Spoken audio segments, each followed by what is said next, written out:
काल आपण 9, 19, 29, 39, 49 अशा प्रकारे 9 पासून 10च्या फरकाने आडव्या पद्धतीने संख्यांचं वाचन आणि लेखन केलं। आता 9 नंतर दशक येत असतो। किती दशक येतो? एक दशक। 9 नंतर किती येतो? एक दशक। एक दशक म्हणजेच 10।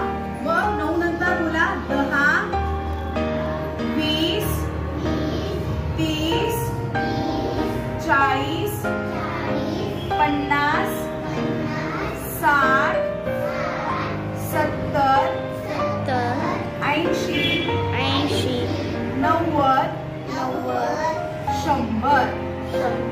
10 म्हणजे एक दशक। 20 म्हणजे 2 दशक। 30 म्हणजे 3 दशक। 40 म्हणजे 4 दशक।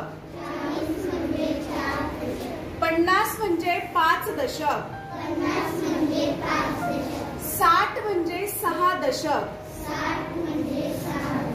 70 म्हणजे 7 दशक। 80 म्हणजे 8 दशक। 90 म्हणजे 9 दशक आणि 100 म्हणजे 10 दशक। अशा पद्धतीने आपण 1 पासून 10च्या फरकाने आडव्या पद्धतीने 100 पर्यंत काय केलेलं आहे संख्यांचं वाचन आणि लेखन केलेलं। ठीक आहे, अशा प्रकारच्या आडव्या पद्धतीने केलेलं वाचन लेखन नेहमी लक्षात ठेवायचं।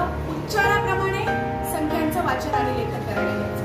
अशा पद्धतीने जर तुम्ही हे लक्षात ठेवलं तर तुम्हाला कुठलीही संख्या विचारली असता अचूकपणे लिहिता येईल किंवा वाचता येईल।